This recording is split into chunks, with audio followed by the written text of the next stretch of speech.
ජවිපෙ හා ජාතික ගැටලුව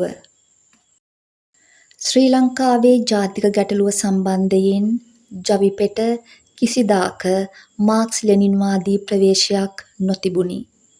පාලකයන් විසින් සුළුතර ජාතික ජනයා ජාතික වශයෙන් වන පීඩනයකට ලක්කනු ලැබීමට එරෙහිව අපේ පැරණි වම සටන් වැදුණු බවත් උතුරේ දෙමළ ජනයා අතරද වතුකරයේ එනම් කඳුරට දෙමළ වතු කම්කරුවන් අතරද ඊට සැලකිය යුතු පදනමක් තිබූ බවත් ප්‍රතික්ෂේප කළ නොහැකි කරුණකි. පැරණි වමට එකී පදනම් නැති වී යාමට ප්‍රමුඛ හේතුවක් වූයේ එය ජාතික පීඩනයට එරෙහිව එතෙක් සිටි ප්‍රතිපත්තියෙන් බැහැරව සිංහල මහ ජාතික බලවේග සමග හවුලට යාමය. සුළුතර ජාතික පීඩනය සම්බන්ධයෙන් ජවිපෙට පැරණි වම තරම්වත් අත්දැකීමක් නොතිබුණි. එය ඉතා සුළු කලකට හැර හැම විටම වාගේ සුළුතර ජාතික ජන කොටස් අරඹයා දැක්කේ හුදෙක් පොදු එනම් පන්ති පීඩනය පමණි. එහෙත් දෙමළ ජනයාගේ පීඩිත පන්තීන් අතර යම් පමණකට හෝ වැඩ කිරීම කරා යොමු වන්නේද 1977න් පසුවය. 1974 අගභාගයේ පමණ ජවිපේ දේශප්‍රේමය හා ජාතිකවාදය අන්ත අවස්ථාවාදයක් ලෙස පහර දී බැහැර කිරීමෙන් පසු ජාතික ප්‍රශ්නය සම්බන්ධයෙන් නව ප්‍රවේශයක් ගන්නා ලදී. ජාතික පීඩනය හමුවේ අදාළ ජනතාවන්ට ස්වයං පාලනයකට ඇති අයිතිය පිළිගැනීම ලෙනින්වාදී බව විජේවීරයන් කියා සිටියේය. හැබැයි තාමත් ලංකාවේ උතුර හා නැගෙනහිර දෙමළ ජනතාව සම්බන්ධයෙන් නොවේ. කෙසේ වේවා අවස්ථාවාදයේද නිර්ධනපන්ති ජාත්‍යන්තරවාදයේද යන කෘතියෙහි ඔහු ස්වයං තීරණයට ඇති අයිතිය ගැන කියන දේ බලන්න.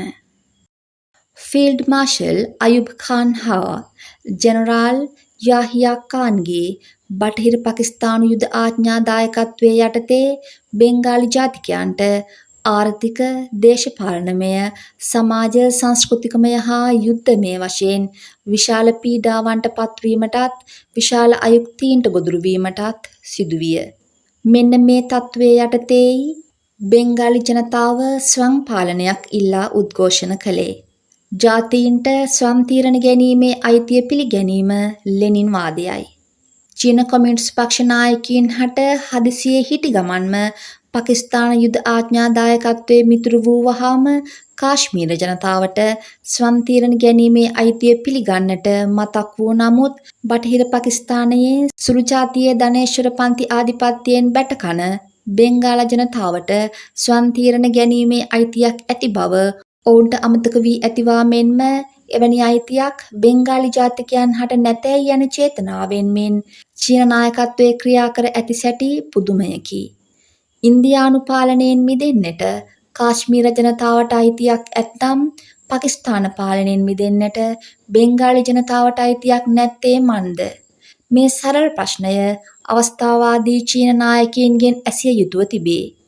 බටහිර පාකිස්තාන් ධනපති සූරා කෑමට ගොදුරු වී බටහිර පාකිස්තාන ක්‍රූර ධනපති පාලනයෙන් තැලී පොඩිවන බෙන්ගාලි ජනතාවට ස්වයං තීරණ ගැනීමේ අයිතිය නැති වූයේ චීන නායකත්වයත් පාකිස්තාන යුද ආඥා දායකත්වයත් අතර ඇති අවස්ථාවාදී මිතුරුදම නිසාද?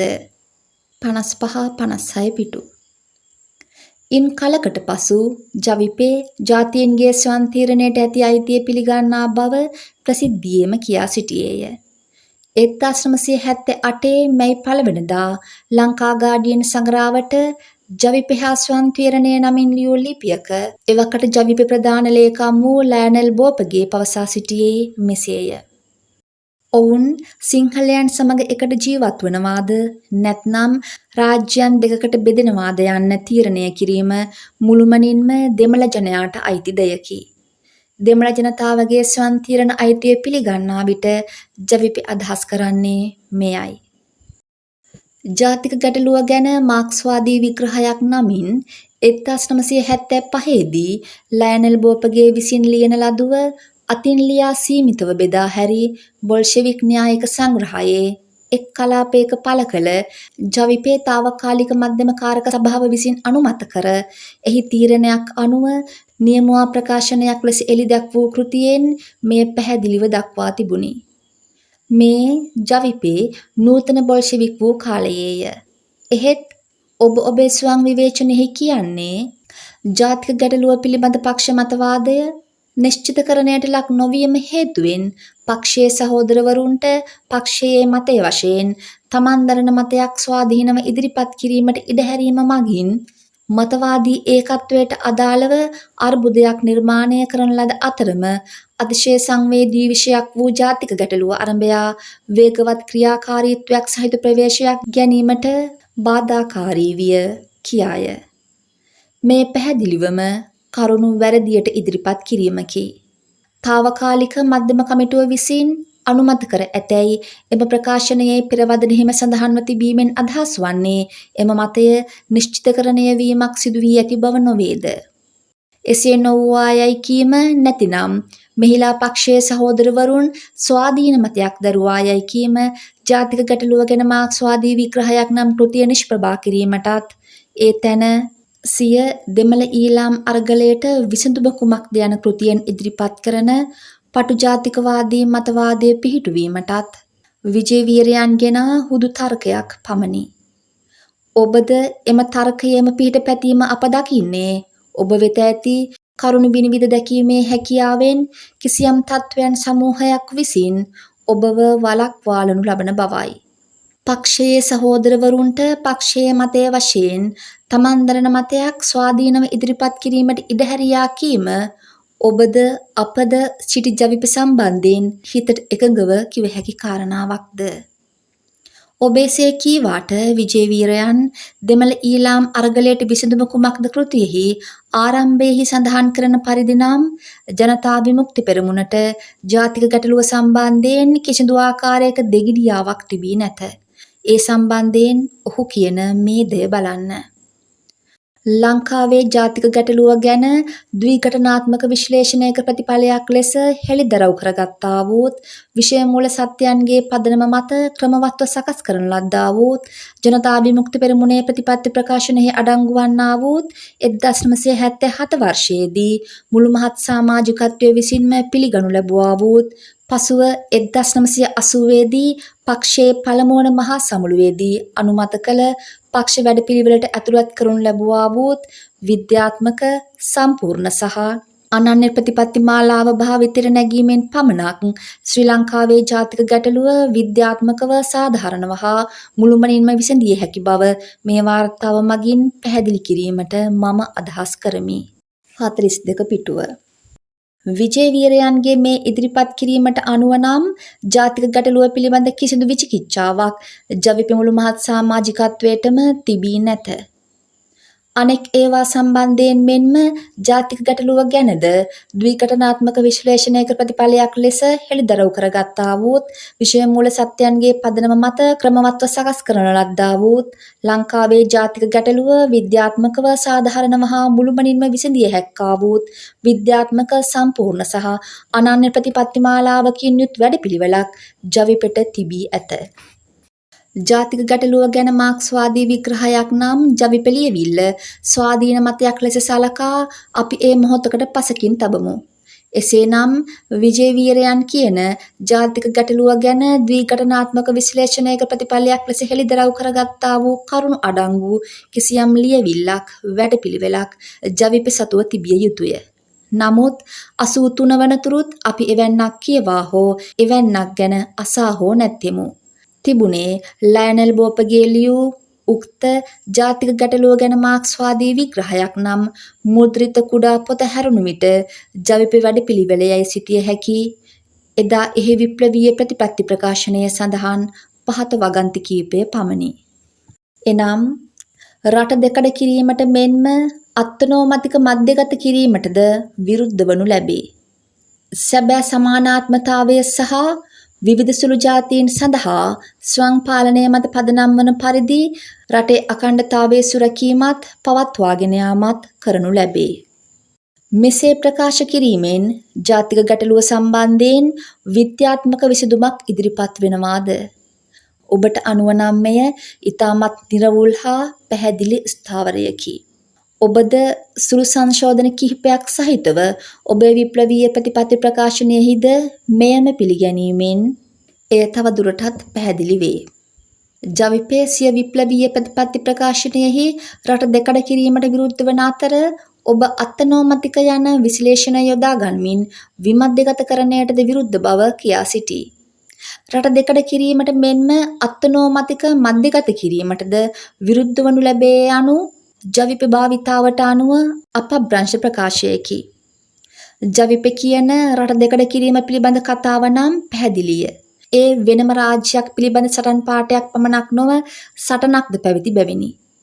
එහෙත් අත්නෝමතික මධ්‍යගත කිරීමට විරුද්ධ වනු ලැබේ යයි කියන විට අත්නෝමතික මධ්‍යගත කිරීමක් හෝ අඩුම වශයෙන් ඒ සඳහා උත්සාහයක් හෝ පවතින බව පිළිගැනෙයි. ඒ සමගම එය ලංකා ආණ්ඩුව පැත්තෙන් කෙරෙන්නක් බවද පැහැදිලි වෙයි. එසේනම් ඊට එරෙහිව වෙන්වීම සඳහා ඉල්ලීමක් පැන නැගීම හා එම ඉල්ලීම වෙන්වීම සඳහා වන අරගලයක් මගින් ප්‍රකාශයට පත්වීම යුක්තියුක්ත නොවේද. එහෙත් ජවිපේ අත්නෝමතික මධ්‍යගතකරණයට එරෙහිව කොතැනක හෝ සටන් වැදුනාද? වෙන්ව යාමට එනම් රට දෙකඩ වීමට විරුද්ධ නම් කළ යුත්තේ අත්නෝමතික මධ්‍යගතකරණයට එරෙහිව හුදෙක් නාම මාත්‍රව විරුද්ධයයි කීම නොව මේ ප්‍රශ්නයේදී කේන්ද්‍රීය ප්‍රහාරය ඊට එරෙහිව එල්ල කරමින් ස්ථිරසාරව සටන් වැදීමය. එහෙත් ජවිපේ කළේ හා කරන්නේ අත්නෝමතික මධ්‍යගත කිරීමටද විරුද්ධ වනු ලැබේ යනුවෙන් ප්‍රතිපත්ති ප්‍රකාශනයේ ලියා භාවිතයේදී ඊට එරෙහි සෑම ප්‍රකාශනයකටම එරෙහිව වියරු විරෝධයේ පෑමය.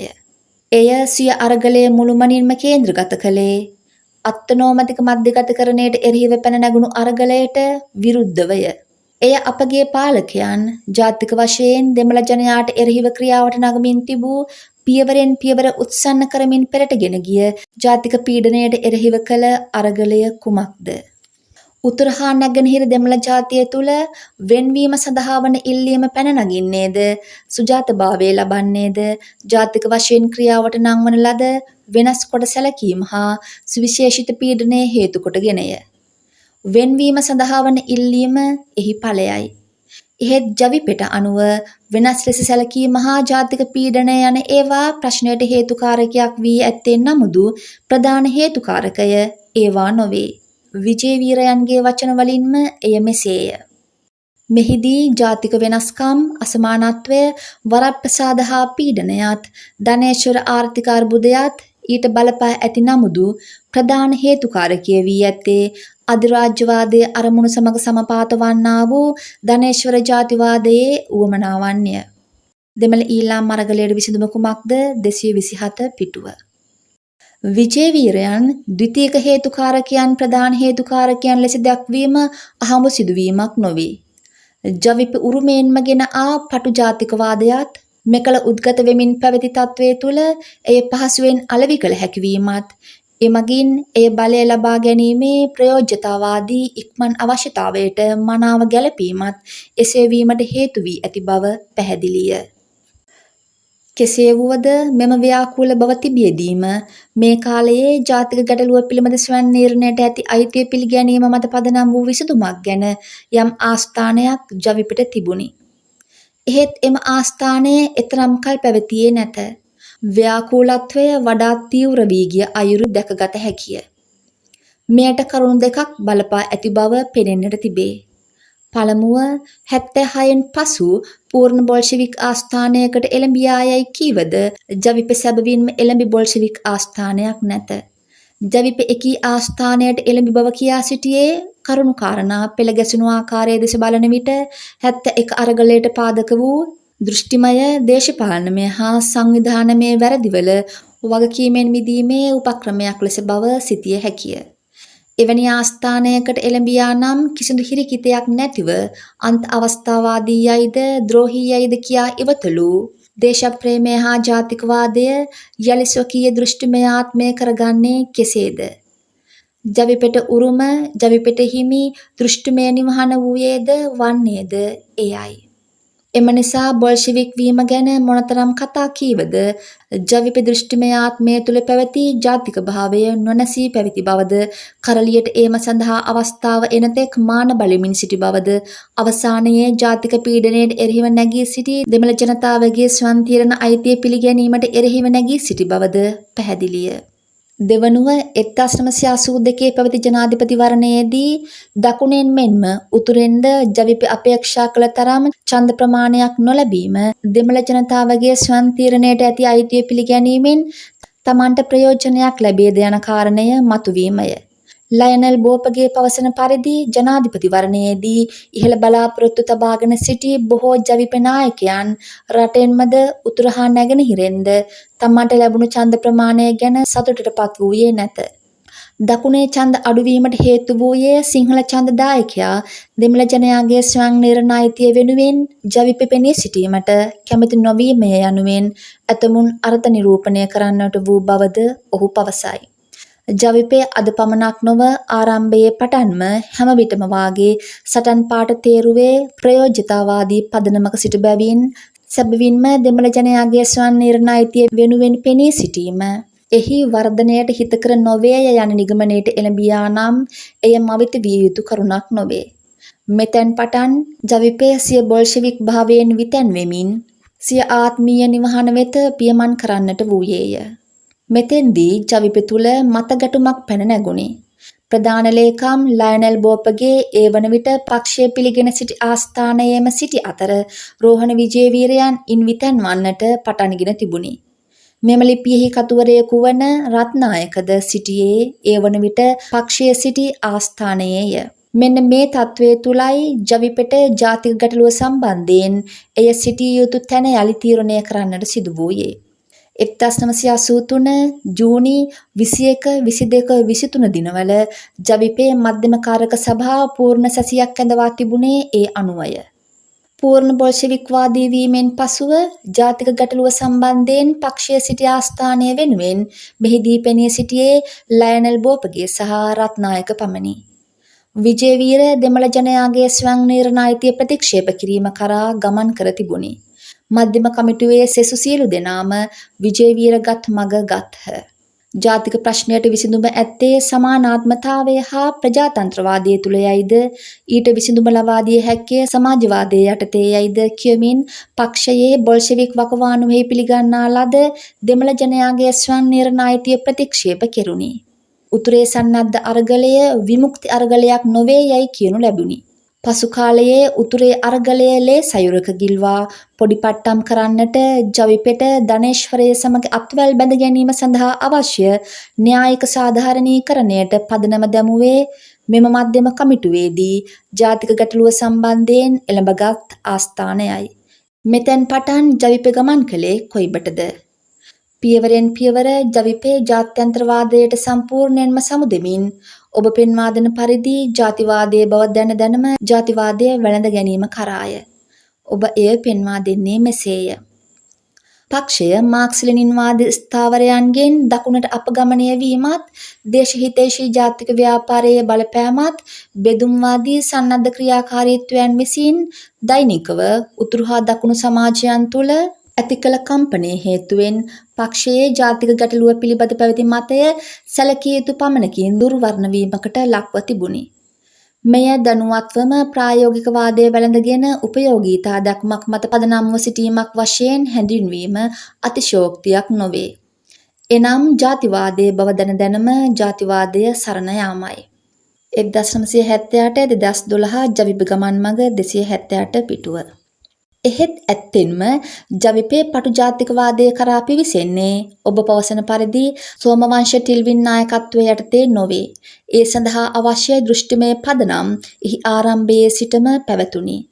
එසේ වුවද එය ඉදිරියට ගෙන යාමට අවශ්‍ය කරන දෘෂ්ටිමය පදනම ක්‍රමවත්ව හා ස්ථිරසාරව නිර්මාණය කරනුයේ උක්ත මධ්‍යම කාරක සභා තීරණයෙන් හා එකී මධ්‍යම කාරක සභාවේ පැවරුමක් අනුව රෝහණ විජේවීරයන් 1985 මාර්තු මාසයේදී ජවිපේ මධ්‍යම කාරක සභාවට ලංකාවේ ජාතික ගැටලුව සහ නිර්ධන පන්තියේ විසඳුම් නමින් ඉදිරිපත් කළ පසුව දෙමළ ඊළාම් අරගලයට විසඳුම කුමක්ද යනුවෙන් ප්‍රකාශයට පත් කළ කෘතියෙනි.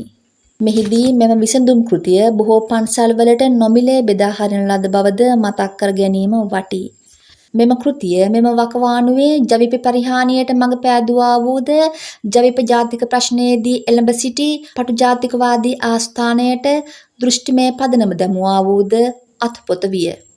මෙම කෘතිය මගින් අද දක්වා වූ ජවිපේ භාවිතාවේ පමණක් නොව පෙරටුගාමී පක්ෂය වශයෙන් ඔබත් ජාතික ප්‍රශ්නය සම්බන්ධයෙන් දරන බව පෙනෙන ඇතැම් ස්ථාවරයන්ට අදාළ දෘෂ්ටිමය පදනම සපයන්නක්ව පැවති බව පැවසිය යුතුය. ජවිපේ ජාතීන්ට ස්වයං නිර්ණය අයිතියට ඇති අයිතිය පැහැදිලි හා නිශ්චිත ලෙස ප්‍රතික්ෂේප කරන්නේ මෙම කෘතියෙනි. දෙමළ ජාතික ප්‍රශ්නයේ සමාජ ආර්ථික දේශපාලන හා සංස්කෘතික කොන්දේසි පිටු දකින්නේද එය සම්පූර්ණ වශයෙන් අධිරාජ්‍යවාදයේ අනුබල ලබන හුදු බෙදුම් වාදයකට ඌනනය කරන්නේද මෙම කෘතියෙනි. නමුත් ඔබගේ ස්වයං විවේචනයේදී මේ බරපතල අවස්ථාවාදී පීලිපැනීම පිළිබඳව සඳහනක් හෝ නොකරන්නට වග බලාගෙන තිබෙනවා පමණක් නොව මෑත කාලයේදී පක්ෂයේ ජාතික ගැටලුව පිළිබඳ පැවති මතය සැලකිය යුතු පමණකින් දුර්වර්ණ වීමකට ලක්ව තිබුණි යයි කියමින් එම අවස්ථාවාදය වර්ණවත් කිරීමට ඔබ වක්‍රව දරන උත්සාහය අප වටහා ගත යුත්තේ කෙසේද? ඒ ඔබද පැහැදිලිවම එකී කෘතියෙහි එන ආස්ථානයෙහි ඉන්නා නිසා නොවේද? ජාතික ගැටලුව පිළිබඳ ප්‍රශ්නය ජාතීන්ට ස්වයං තීරණයට ඇති අයිතිය සමග නොවෙන් කළ හැකි ලෙස බැඳී පවතී. යම් යම් ව්‍යාතිරේකයන්ට යටත්ව එය පිළිගන්නවාද නැද්ද මත යමෙකු මෙම ප්‍රශ්නයේදී මාක්ස්වාදීද නැද්ද යන්න තීරණය වේ. ස්වයං තීරණයට ජාතීන්ට ඇති අයිතිය යන්නෙන් අර්ථ ගැන්වෙන්නේ විජේවීර හා ජවිපේ කියන පරිදි වෙන් වී යාමට ඇති අයිතිය පමණක්ද? එකී අයිතිය පිළිගැනීමෙන් රටවල් කැබලි වී යාමට මඟ පෑදීමක් අදහස් වේද? නැත. එය එසේ නොවේ. ස්වයං තීරණයකට ජාතීන්ට ඇති අයිතිය තුල ඒකාන්තවම දේශපාලන වශයෙන් වෙන් වී වෙනම රාජ්‍යයක් ඇති කර ගැනීමේ අයිතිය ඇතුළත්ය. අපි ස්වයං තීරණයට ජාතීන්ට ඇති අයිතිය පිළිගන්නෙමු නම් වෙන්වීමේ අයිතියත් පිළිගත යුතුමය. වෙන්වීමට විරුද්ධ වෙමින් ස්වයං නිර්ණයට ඇති අයිතිය පිළිගන්නට බැරිය. එහෙත් ස්වයං තීරණයට ජාතීන්ට ඇති අයිතිය යන්නට අඩංගු වන්නේ වෙන්වීම පමණකයි යමෙකු සිතන්නේ නම් හෝ කියන්නේ නම් එයින් පෙන්눔 කරන්නේ මෙම කාරණය පිළිබඳව එම තනත්තාගේ හෝ තනත්තියගේ දැනුමේ ඇති අන්ත දරිද්‍රභාවයයි. ස්වයං තීරණයට ජාතීන්ට ඇති අයිතිය යන්නට තිබෙන එකම අර්ථය වෙන්වීම යන්න පමණක් නොවේ. එක්ව විසීමට තීරණය කිරීමද එකී අයිතියට ඇතුළත්ය. තවදුරටත් කියනවා නම් එක්ව විසීමට තීරණය කිරීමේ සිට වෙන්ම වෙනම රාජ්‍යයක් ගොඩනැගීම දක්වා වන ඕනෑම තීරණයක් ගැනීම ස්වයං තීරණය පිළිබඳ අයිතියට ඇතුළත්ය. හැබැයි එක්ව විසීමට හෝ වෙන්ම වෙනම රාජ්‍යයක් ඇති කර ගැනීමට හෝ තීරණය කිරීමේ අයිතිය තිබෙනුයේ පීඩිත ජාතියේ ජනතාවට මිස පීඩක ජාතියේ ජනතාවට නොවේ. මෙය තේරුම් ගැනීමට නොහැකි කිසිවෙකුට මේ කාරණයේදී මාක්ස්වාදියෙකු අපෝහක භෞතිකවාදියෙකු විය නොහැකිය. මාක්ස්වාදීන් ස්වයං තීරණයට ජාතීන්ට ඇති අයිතිය පිළිගන්නේ නිරපේක්ෂ අර්ථයෙන් එනම් අනිවාර්යයෙන්ම වෙන්විය යුතුය යන අර්ථයෙන් නොවේ. වෙන්වීමට ඒකාන්ත වශයෙන් පක්ෂ වීමේ අර්ථයෙන් නොවේ. වෙන්වීම යථාවක් කිරීමේ අර්ථයෙන් නොවේ. මාක්ස්වාදීන් එය පිළිගන්නේ පීඩිත හා පීඩක ජාතීන්ගේ කම්කරු පන්තිය ප්‍රමුඛ පීඩිත ජාතීන්ගේ එක්සත් බව ඇති කර ගැනීමේ හා ප්‍රජාතන්ත්‍රවාදී මධ්‍යගත භාවය මත පදනම්ව ජාතීන්ගේ ස්වේච්ඡානුගත සැබෑ ඒකාබද්ධතාවයක් ඇති කර ගැනීමේ අර්ථයෙන්ය. එය සැබවින්ම වෙන්වීම නගාලන ප්‍රවර්ධනය කරන පිළිවෙතක් නොව එක්සත් භාවයේ ඒකාබද්ධතාවය නගාලීම ප්‍රවර්ධනය කිරීම සඳහා වන ප්‍රජාතන්ත්‍රවාදී මධ්‍යගතවාදී පිළිවෙත ජාතික ගැටලුවේදී භාවිතයට යෙදීමයි. එය නිරපේක්ෂ වශයෙන් ප්‍රතික්ෂේප කිරීම මෙන්ම නිරපේක්ෂ වශයෙන් පිළිගැනීමද මාක්ස්වාදයෙන් බිඳී යාමකි. පළමුවැන්න පීඩිත ජාතියේ ජාතිකවාදයට එරෙහිව මහජාතියේ පටු ජාතිවාදය කරා ඇද වැටීමටද දෙවැන්න පීඩක ජාතියේ මහජාතිකවාදයට එරෙහිව සුළු ජාතියේ නැතහොත් පීඩිත ජාතියේ පටු ජාතිකවාදය ආරක්ෂා කිරීම කරා ඇද වැටීමටද මං පෑදිය හැකිය. ස්වයං තීරණය සඳහා ජාතීන්ට ඇති අයිතිය නිරපේක්ෂ වශයෙන් ප්‍රතික්ෂේප කිරීම මගින් විජේවීරයන් හා ජනතා විමුක්ති පෙරමුණ වැටෙන්නේ මින් පළමු ගණයටය. එම ඇති අයිතිය සපුරා ප්‍රතික්ෂේප කිරීම මගින් අන්තිමේදී ජවිපේ යථාර්ථයේදී හාස්‍යජනක තත්වයක් කරාද න්‍යායයේදී එය පාරභෞතිකවාදය කරාද භාවිතාවේදී ධනේශ්වරයේ ප්‍රතිපත්තියට යටත් කිරීම කරාද ඇද දමනු ලැබුවේ එලෙසය. ජවිපේ මේ තත්වය කරාගෙන යාමේ වග උත්තරකරුවන්නේ විජේවීරයන්මය. සෝමවංශලා ටිල්වින්ලා කළේ ඔහු විවර කර දුන් මාවතේ ගමන් කිරීම පමණකි. මෙහිදී ඔබ ඔබේ ස්වයං විවේචනයෙන් කරන්නේ සියලු දෝෂ සෝමවංශ අමරසිංහලා හා ටිල්වින් සිල්වලා මත පටවා විජේ වීරයන් නිදොස් කොට නිදහස් කිරීමය.